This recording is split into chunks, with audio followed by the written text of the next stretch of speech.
नूरपुर में शर्मिला और पूर्वी नाम की दो देवरानी जेठानी रहती थी।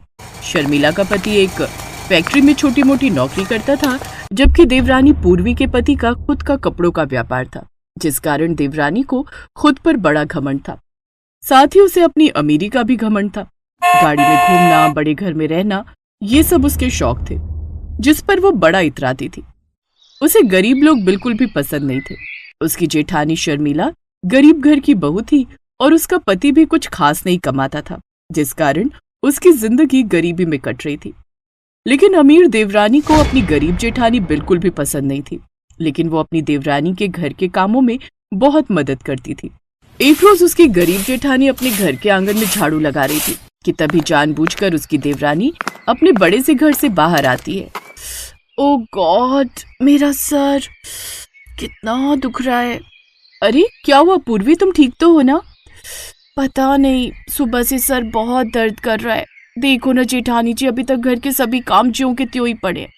सोचा था उनके ऑफिस जाने के बाद कर लूंगी, लेकिन तब तक सर में दर्द ही शुरू हो गया। अच्छा, ज्यादा दर्द हो रहा है क्या? कोई बात नहीं, तुम रुको, मैं अभी तुम्हारा सर दबा देती हूँ, उसके बाद घर के काम भी फटाफट निपटा दूंगी। ओह थैंक यू जेठानी जी।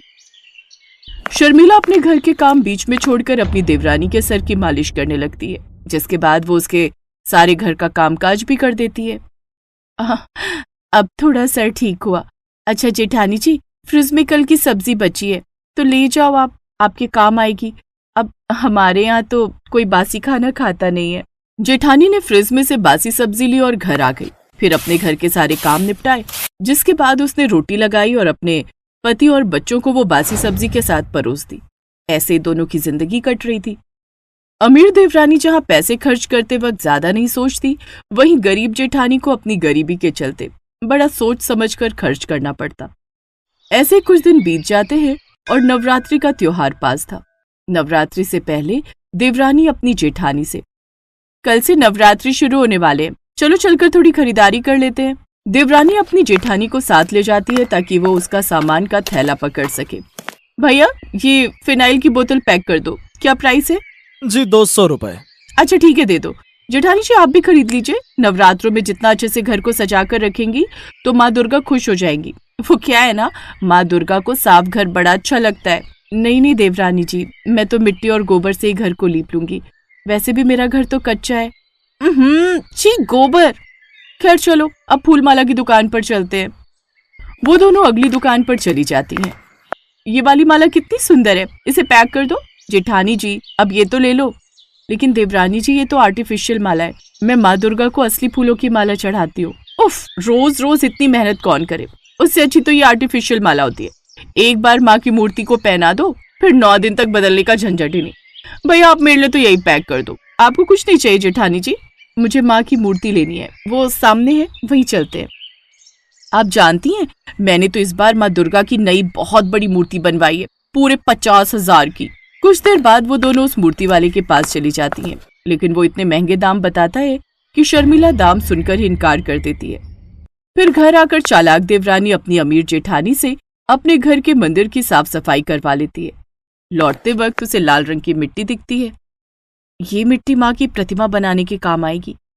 जेठानी वो लाल मिट्टी लेकर घर आ जाती है। अगले दिन देवरानी किसी काम से जेठानी के घर आती है। जेठानी जी, ये खाना मैं फेंकने जा रही थी, सोचा तुम लोग के काम आ जाएगा। छी, ये गंदी बदबू कहाँ से आ रही है? ओह गॉड, तुम इतनी बदबू में कैसे रह लेती हो? वो नवरात्रे आने वाले हैं ना, इसलिए मैंने गोबर और मिट्टी से घर की लिपाई की है। उफ, मुझसे तो 1 सेकंड भी नहीं रुका जाएगा।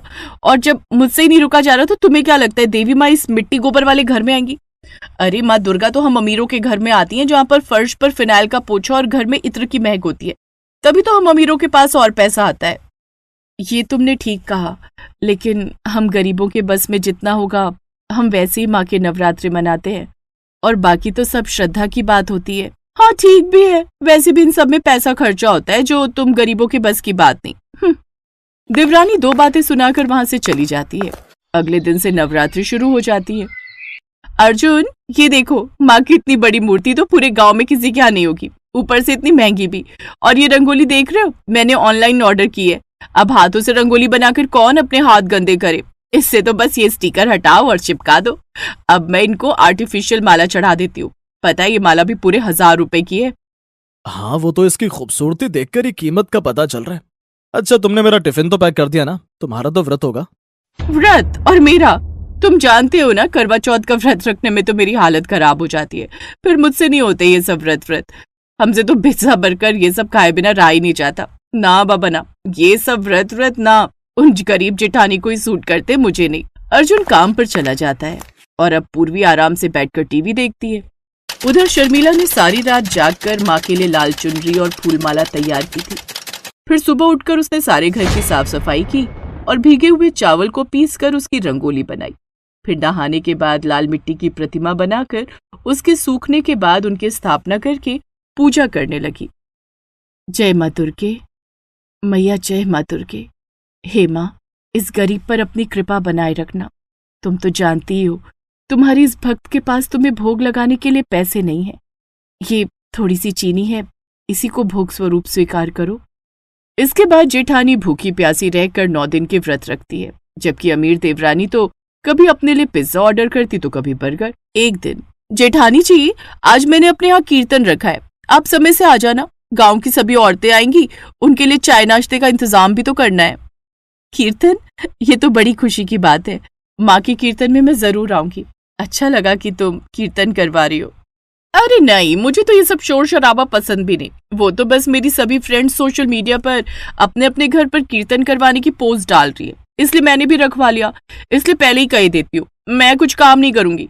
मैं तो बस आराम से तैयार होकर अपना वीडियो बनवाऊं। ऐसे ही कीर्तन वाला समय भी आ जाता है। जेठानी सबकी खूब आवभगत करती है, साथ ही माँ के कीर्तन में खूब भजन भी करती है, जबकि जेठानी को तो वीडियो बनाने से ही फुर्सत नहीं मिलती। ऐसे ही कन्या पूजन का दिन आता है और दोनों बहुएं कन्या पूजन की तैयारी करती हैं। अमीर बहू अपने घर में 9 कन्या बिठाती है। ए गरीब लड़की, वहाँ इतने महंगे कालीन पर कहाँ बैठ रही हो? चलो जमीन पर बैठो, बेकार में मेरा महंगा कालीन गंदा करोगी। वो सभी उदास होकर जमीन पर बैठ जाती हैं, जिसके बाद वो उन सबको प्लेट में चॉकलेट, बिस्किट का पैकेट और पेस्ट्री खाने को देती है। ये सब क्या है? हमें तो हलवा पूरी खाना था। तुम गरीबों को ये सब मिल रहा है, शुक्र मनाओ, नहीं तो पूरी उम्र ऐसी चीजें खाने के लिए तरसती रहती, समझी? और वैसे भी बेकार में चूल्हे के पास खड़े होने का कोई शौक नहीं है मुझे। अब ये सब पकड़ो और निकलो यहाँ से। वो सभी उदास होकर वहां से चली जाती हैं। गरीब जेठानी के घर से बड़ी अच्छी हलवे की खुशबू आ रही थी। वो सब उसके घर चली गई, जहाँ गरीब जेठानी ने उन सभी कन्याओं के पैर धुलवाकर, उनके पैर छूकर उनका आदर सत्कार किया और फिर खाने को हलवा दिया। माफ करना, लेकिन मेरे पास पूड़ी और छोले बनाने के पैसे नहीं थे। थोड़े से पैसे थे, उनसे सूजी का हलवा बना दिया। वो सभी कन्याएं खुश होकर उसे ढेर सारा आशीर्वाद देकर चली गईं। कुछ दिन बाद देवर की दुकान में आग लग गई और उसका सारा कपड़ों का व्यापार डूब गया। तो वहीं गरीब जेठानी के पति की लॉटरी लग गई और वो रातों रात फर्श से अर्श पर आ गए और अमीर देवरानी का घमंड चकनाचूर हो गया। वो अब गरीब हो गई, लेकिन जेठानी ने उसका हाथ नहीं छोड़ा और उसे अपने साथ ही रख लिया। अब देवरानी को अपनी गलती का एहसास हुआ और अब वो भी पूरी श्रद्धा से माँ दुर्गा के नवरात्रि करती और सभी नवरात्रि के व्रत रखकर कन्या पूजन करती।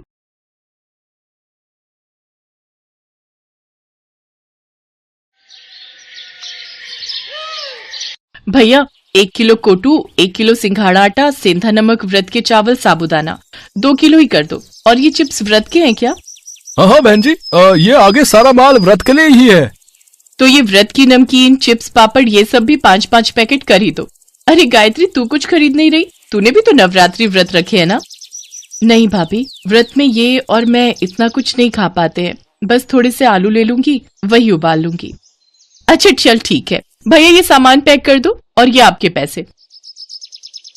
गायत्री, ये 2 थैले तू उठा लेगी क्या? हाँ हाँ भाभी, लाओ ये सामान मुझे पकड़ा दो।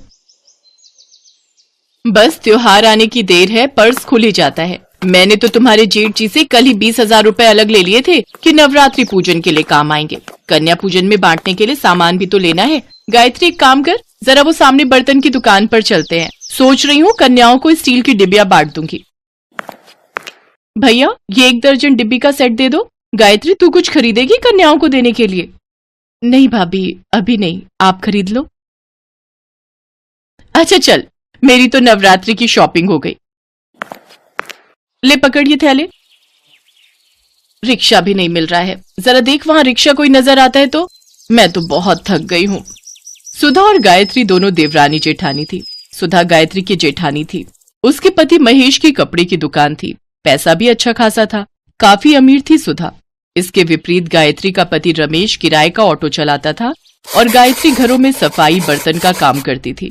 गायत्री और रमेश दोनों मिलकर ही घर का खर्चा चलाते थे। सुधा गायत्री का बहुत फायदा उठाती थी। गायत्री सुबह शाम घरों में काम करती तो दोपहर के समय सुधा अपने साथ काम पर लगा लेती। वो बेचारी जेठानी को मना भी नहीं कर सकती थी। दोनों के घर पास थे, इसीलिए सुधा अक्सर गायत्री को काम के बहाने बुला लेती थी। बात सुन गायत्री, ये थैले तो वहां रख दे और फ्रिज में कल के राजमा पड़े हैं, तू निकाल ले, लेती जा, बच्चे खा लेंगे। साथ में चावल उबाल लियो। और सुन, दोनों कमरों की बेडशीट भी बदलनी है, वो भी बदल दे। तकिए की कवर नए चढ़ा दे, मैं पलंग पर ही निकाल कर रखाई हूँ। इतने दिन से काम में ही लगी रहती हूँ, इसलिए हाथ ही नहीं पड़ रहा। अब मैं तुझे अपने घर में सफाई बर्तन के काम पर तो रख नहीं सकती, नहीं तो मोहल्ले वाले क्या कहेंगे कि मैंने अपनी देवरानी को काम पर रख लिया। इसलिए मुझे भी दूसरी काम वालियों को काम पर रखना पड़ता है, वरना मैं तो तुझे अच्छी पगार दे देती। अरे मैं तो भूल ही गई, बच्चे स्कूल से आने वाले होंगे। सुन, फ्रिज में अनार पड़े हैं, वो छील दे। बच्चे जूस मांग रहे थे, उन्हें निकाल कर दे दूंगी। कुछ दिन बाद नवरात्रि शुरू हो गए। सुधा और गायत्री दोनों ने अपने अपने घर में नवदुर्गा पूजा शुरू की। गायत्री अपने सामर्थ्य के अनुसार माँ दुर्गा को प्रसाद का भोग लगाती और इस प्रसाद को ग्रहण कर लेती। उधर सुधा रोजाना ही ढेरों व्रत के पकवान बनाती। गायत्री अपने और रमेश के लिए व्रत का थोड़ा बहुत कुछ खाने का बनाती और वही माँ दुर्गा को भोग लगाकर वे दोनों खुद खा लेते। सुनो, मैं सोच रही थी कि कल तुम जब शाम को आओगे थोड़ा कन्या पूजन का सामान खरीद लाना। ठीक है गायत्री, मैं लेता आऊंगा। अगले दिन रमेश ने जो पैसे कमाए उसमें से उसने ऑटो के किराए के पैसे दे दिए। बाकी उसके पास जो कुछ पैसे बचे थे उनसे उसने सामान खरीदा और पिछली सीट पर थैली रखकर ऑटो में घर आने लगा। तभी दो लड़के उसके पास आए और बोले, भैया हमें थोड़ी दूर तक छोड़ दोगे? रात हो गई है, यहाँ कोई ऑटो वाला दिखाई नहीं दे रहा है। अब हाँ, मैं तो इसी रास्ते से घर जा रहा हूँ, आप दोनों बैठ जाओ, मैं छोड़ दूंगा। रमेश ने दोनों लड़कों को ऑटो में बिठा लिया। कुछ दूर जाकर वो दोनों लड़के उतर गए। रमेश घर आ गया, पर जैसे ही उसने सीट पर देखा तो उसके सामान की थैली गायब थी। रमेश समझ गया कि जो लड़के आखिर में उसकी सीट पर बैठे थे उन दोनों ने ही वो सामान उठा लिया। रमेश अब कुछ नहीं कर सकता था। गायत्री भी परेशान हो गई कि अगले दिन कन्या पूजन के लिए सामान कैसे खरीदेंगे। गायत्री के पास थोड़े और पैसे रखे थे, वो उन्हीं कुछ पैसों को मिलाकर कन्या पूजन का प्रसाद बनाने का सामान ले आई।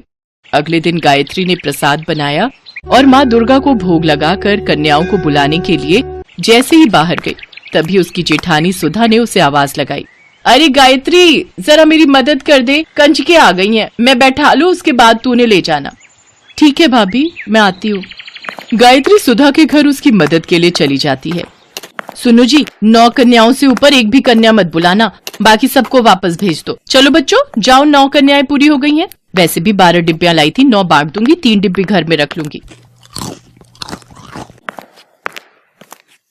अरे गायत्री, तेरे दोनों बच्चों के लिए तो कंजक बची ही नहीं। कोई बात नहीं भाभी, मैंने घर में भी प्रसाद बनाया हुआ है, यहाँ कंजकों को पूरा हो गया, ये बहुत अच्छी बात है। अच्छा, मैं बच्चों को ले जाऊं? ये भी इंतजार कर रहे होंगे, इन्हें भी काम पर जाना है। ये सारी कन्याएं ले जाएगी? इतना प्रसाद भी बनाया है तूने? कोई नहीं भाभी, माँ दुर्गा के आशीर्वाद से जितना बनाया है उतना पूरा हो जाएगा, पर कन्याओं का खाली हाथ लौटना सही नहीं। घर में आई कन्याओं को भले ही थोड़ा प्रसाद दे दो, पर उन्हें ऐसे नहीं मोड़ सकती। चल तेरी मर्जी, तेरे जेठ जी बुला रहे हैं, मैं उन्हें प्रसाद दे दूं। चलो बच्चों, अब तुम मेरे घर चलो। चलो बच्चों, अब तुम मेरे घर चलो। सोनू, राधिका, सब बच्चों को घर के अंदर लेकर चलो। गायत्री, इतना प्रसाद पूरा हो जाएगा, कन्याएं बहुत सारी आ गई हैं। माँ दुर्गा की इच्छा होगी तो जरूर पूरा होगा। सोनू, राधिका, बच्चों से जयकारा बुलवाओ। गायत्री के दोनों बच्चे सोनू और राधिका माँ दुर्गा के नाम का जयकारा लगाते हैं।